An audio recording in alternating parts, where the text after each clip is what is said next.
Welcome back.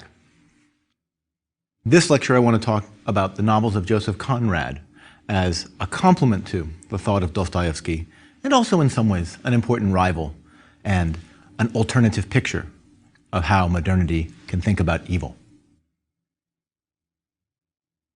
For as long back into my childhood as I can remember, my father never slept well. He was restless, most nights crying out or shuddering in his sleep. Sometimes he was more voluble when he was asleep than when he was awake. We all, my mother especially, got used to the idea that we might be woken up in the night by a cry of fear or anguish that would not wake him. It was just what living with my dad involved. Everyone in the family knew what was going on. He had been an infantryman in the Korean War, and like so many veterans, he had never really stopped being an infantryman, even though that fact was only obvious when he was asleep. It was then in the dreams that his experiences came back to him. My father went to war, and part of him never came back. I think this is true for very, very many veterans of very, very many modern wars.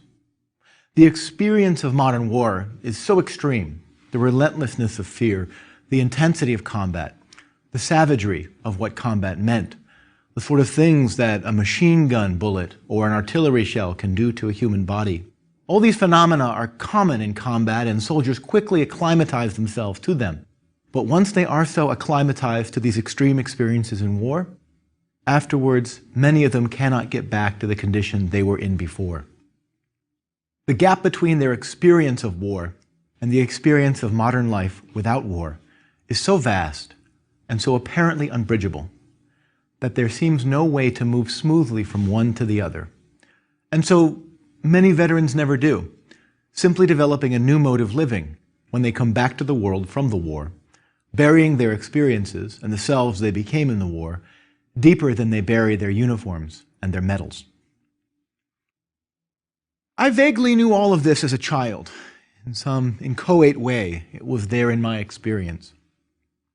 But it was only when I read Joseph Conrad that I realized explicitly what had been going on in my life was actually part of a larger problem faced by all that live in the modern world but know the modern world for what it is, namely far more contingent, far more complex, and far darker than the rest of us can realize.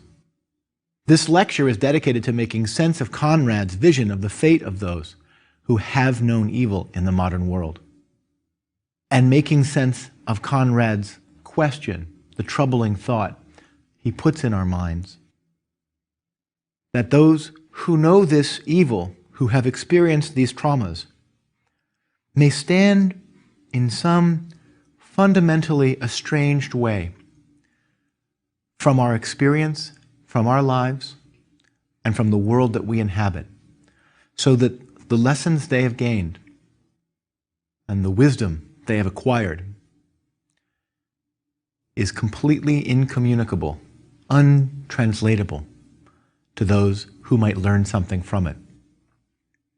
Conrad, as we'll see, experienced this in his own life, and it was one of the perpetual themes of his writing. The idea that one person's experience, however desperately, urgently needing to be communicated to others, may not, in fact, be amenable to that communication. Now, unlike Dostoevsky, who really roots evil in human rebellion against God in a very theological frame, Conrad really has a quite radically secular vision of evil. People just seem to fall into evil or be lured into it for reasons that are in some ways present to themselves. They're reasons that are not demonic or theological, but they are in some sense all too human. A horrific self-aggrandizement at the cost of those around one, in the case of Mr. Kurtz. Perhaps an utterly banal instrumentalization of all those around you, in the case of the secret agent, another figure in Conrad we'll read about. In either case, Conrad is fighting a darkening apprehension of destructiveness as offering the appearance of authenticity to those seduced by it. In that way, he's much like Dostoevsky. Dostoevsky and Conrad are both interested in the idea that extreme situations can seem to make people more real in the modern world than the ordinary experience of our modern world allows them to be. In Dostoevsky's case, the nihilist rebels are the ones who are in some ways the most real people, they think. In Conrad's case, it may be people who are anarchists, terrorists, perhaps extreme exploiters of the Congo. But extremity is in some sense, for some people, a virtue for Conrad. And he thinks that this is a really devastating problem. Now, the background of Conrad, again, like Dostoevsky, in some ways almost makes a better novel than Conrad's own novels. Joseph Conrad was born a Pole and died an Englishman. In fact, died an Englishman who had just refused an offer of knighthood from the Prime Minister. His writings were hard-earned by a life lived largely as a merchant sailor for almost 20 years. He lived that career from 1874, when he was 17, to 1894. In 1889, he was the captain of a riverboat that went up the Congo. And he caught a dangerous fever and almost died on the trip. But the overall event, not just the fever, but the overall event changed him dramatically. He said in later years that before the Congo, I was a mere animal, unthinking in what he was doing.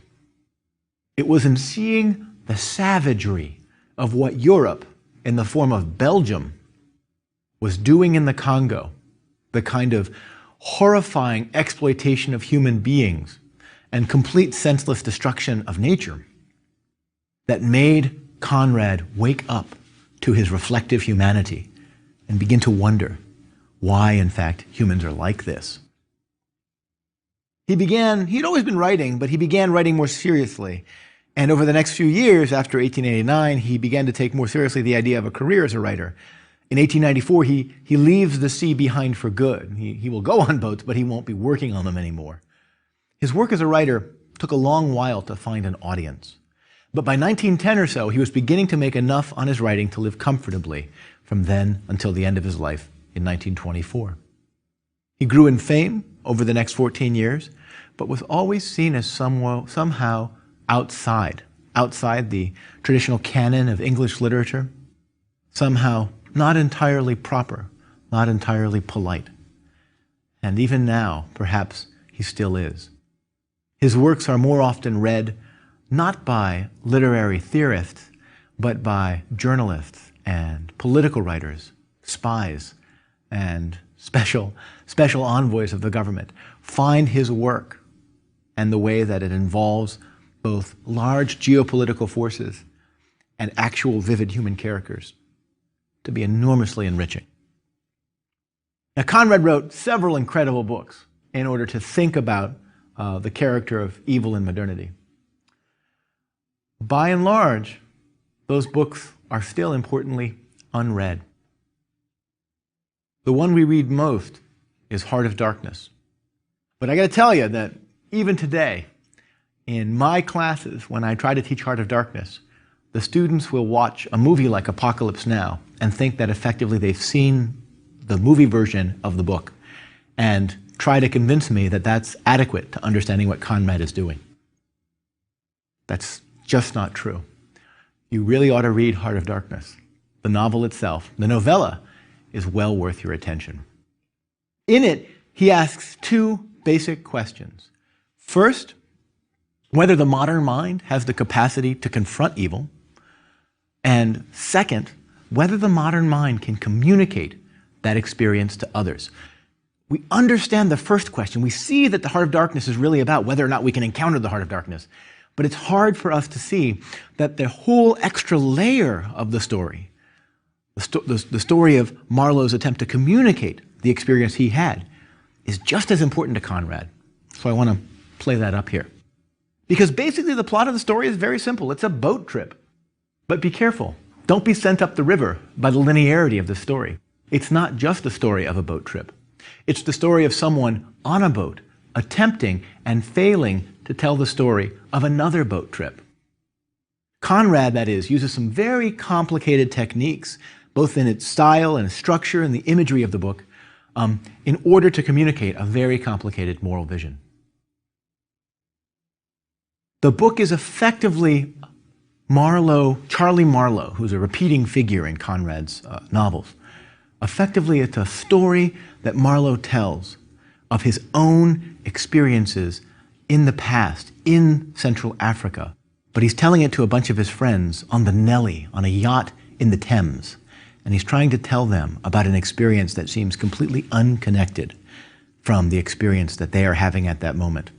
Though, Conrad adroitly notes, they are playing dominoes made of ivory, almost certainly from Africa. Now, in thinking about the complexity of this story, you have to understand that when Conrad talks about the heart of darkness, he's trying to say that it's not a place where there are uncivilized people, but where people are able to be uncivilized in a far more brutal way than the people who are supposedly the natives or the primitives there. And the problem for Marlowe that the book is about is the problem of his encounter with the heart of darkness in the figure Kurtz, a figure who is monstrously unintelligible and yet enormously evocative. And the problem of the novel is precisely Marlowe's attempt to try to figure out how to understand Kurtz. Because we all know the most famous line in The Heart of Darkness, right? We all know the famous quote, "The horror, the horror." Kurtz's famous last words. But one thing you've never probably realized is that no one in the book, not even Marlowe, knows what that means. In some ways, it's a perfect epitome of Conrad's point in Heart of Darkness. Everyone in the world, everyone in the Western world anyway, knows that Joseph Conrad wrote a book called Heart of Darkness, and in that book, a character named Colonel Kurtz, or Mr. Kurtz, says, "The horror, the horror." But no one actually realizes that that phrase is completely unintelligible to everybody, the people who hear it and all the rest of us. Consider Marlowe's greatest moment of self-reflection on this, thinking back on when, coming back out of the Congo after trying to encounter Mr. Kurtz, he almost died of some fever, and he compares his experience of almost dying with Kurtz's. This is a long passage, but let me read it to you and think about the torment Marlowe is communicating in here about what's going on in trying to understand what happened to Mr. Kurtz and also what happened to Marlowe in trying to understand Mr. Kurtz.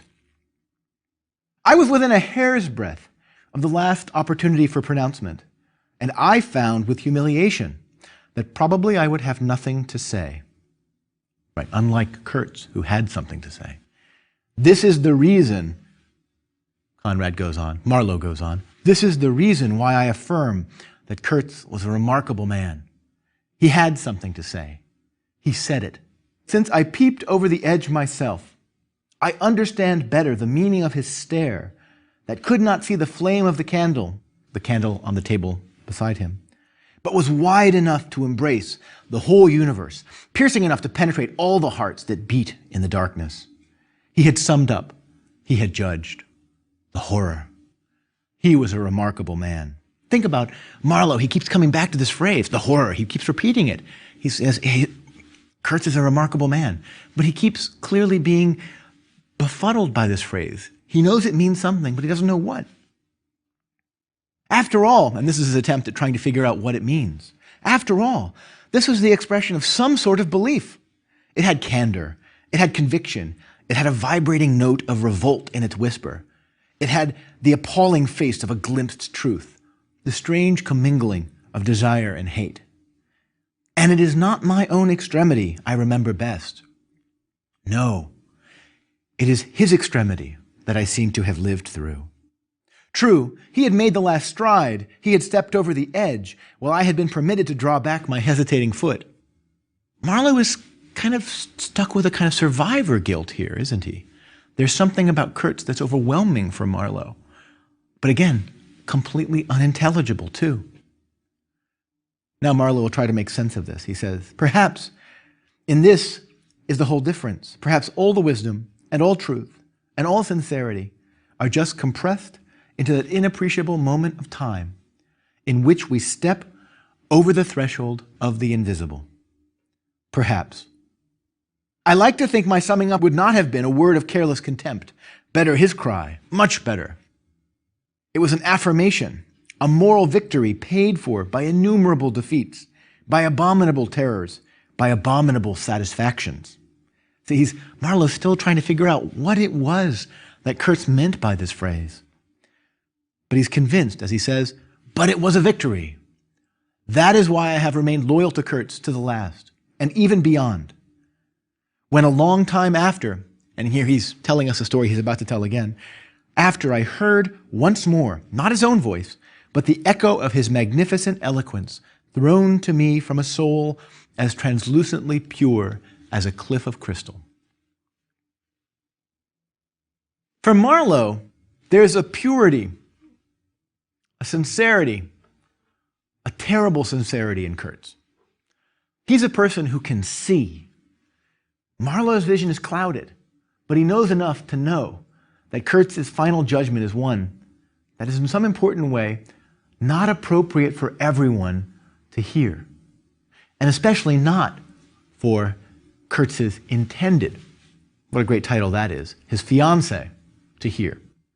At the end of the story that Marlowe is telling in Heart of Darkness, as they're there on the yacht, the Nelly, and the Thames, he tells how after his journey up the Congo to find Kurtz and the attempt to bring him back, on which voyage back Kurtz dies, he gets back to Europe. He gets back to Belgium. And he goes to see the intended. And Marlowe tells the story of how he met her and he failed to tell her the true words that Kurtz had said as he lay dying on the boat in the jungle. In a way, the story itself turns out to be about Marlowe's failure to tell the story to the intended at the earlier time, when it would have been appropriate in some sense for her to hear. Now, there's a complexity here because it's clear that it's Marlowe's failure in his own eyes. But Conrad makes it possible for us to judge differently. Perhaps, in fact, Marlowe told the truth, but the intended could not properly understand it. To understand what I mean, think about the story itself. The basic story of The Heart of Darkness is a going into the interior and a return to civilization. But Marlowe never really returns from the interior. He returns, but in a way as a failed Odysseus, someone who cannot really return. He cannot go home again. Consider how haunted Marlowe is in the story by voice, by language. Kurtz, Marlowe says at one point, presented himself as a voice. And Kurtz's most famous act, right, of course, is speaking. The horror, the horror. Marlowe is, throughout this novel, very suspicious of words, untrustworthy about their ability to tell us the truth. But he knows how much we need them in order to see our world aright, especially how much those of us who are unlike him, who have not seen the world outside of civilization, the world off of the Thames, how much they need words to understand, but also how deeply they cannot understand. Marlowe, that is, comes to see that his very attempt to tell the story that he's trying to tell is vexed by his own incapacity to speak it. And also his audience's incapacity really to hear it. Though the horror is the most famous line that Conrad ever wrote, one of the most famous lines of literature in general, there's no way of understanding it, no way of knowing the horror.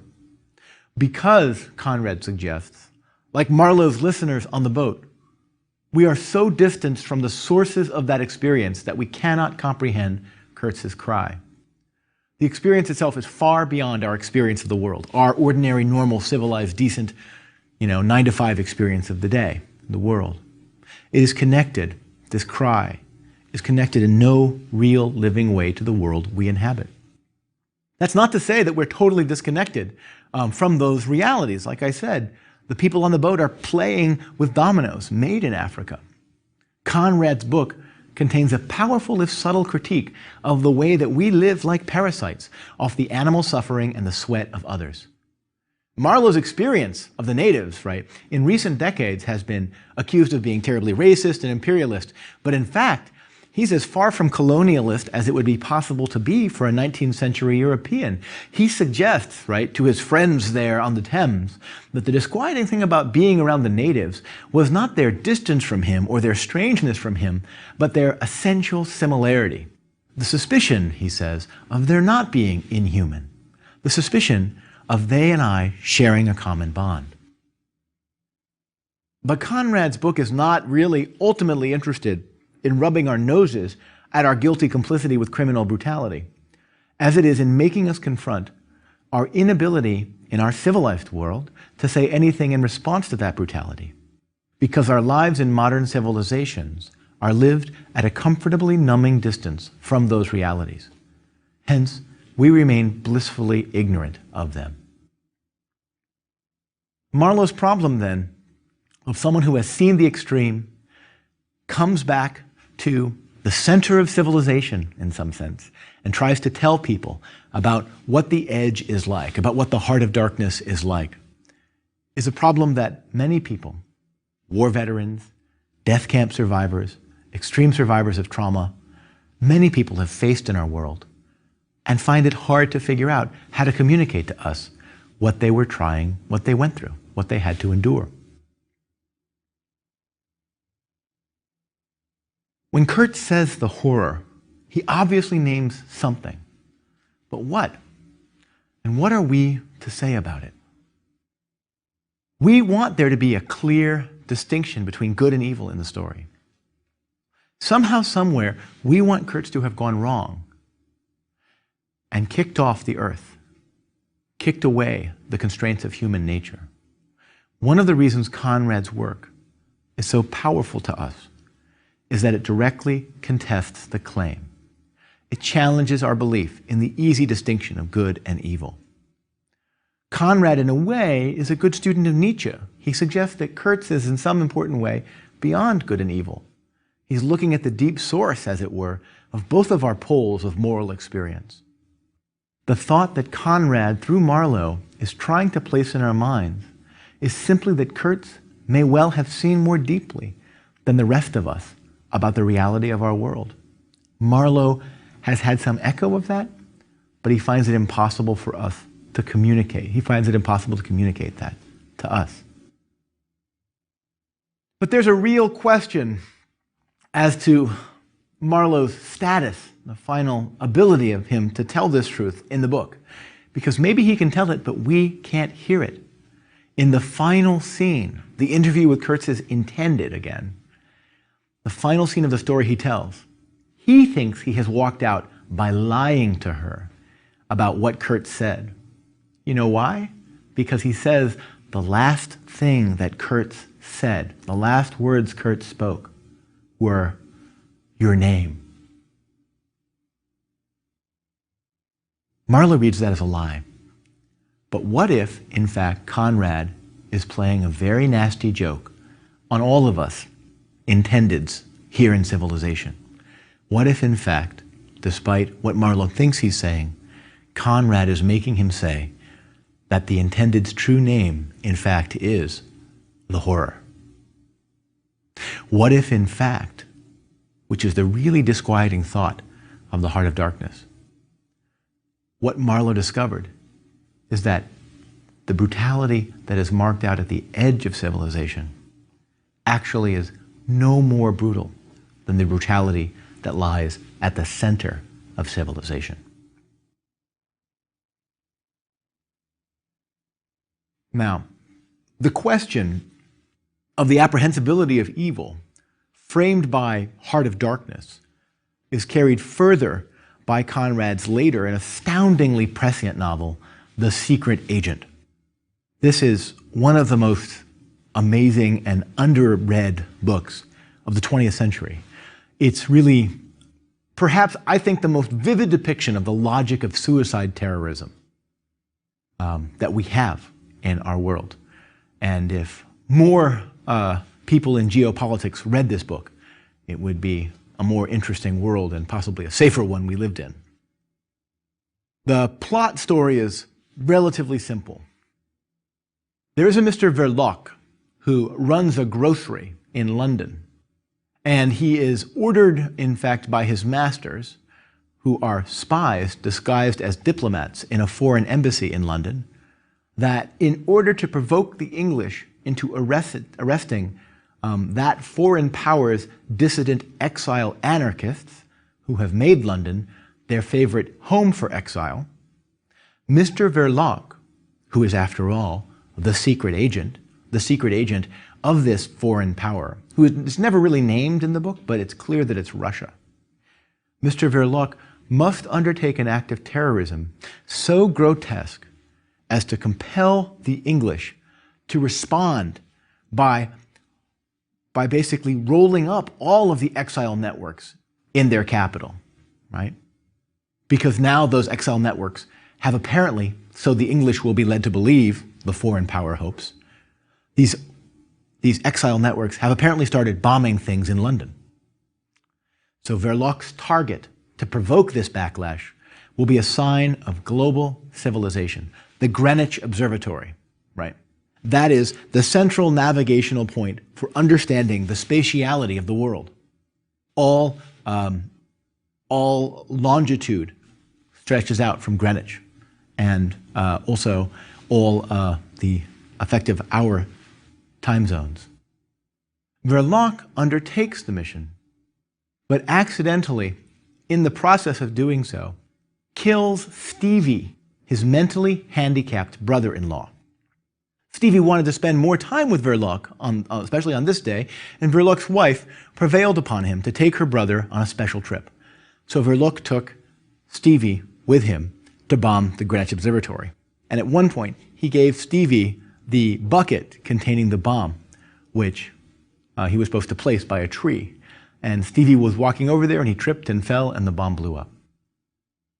Now, in The Secret Agent, then, we move from evil represented as at least apparently something encountered at the edge of apparent civilization, in the heart of darkness, right, to evil as at the heart of civilization itself, in London.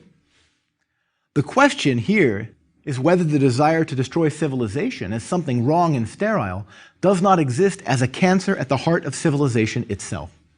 Perhaps, the disquieting thought is being offered, perhaps the whole division between uncivilized and civilized, if we map it onto the division between good and evil, is simply illusory.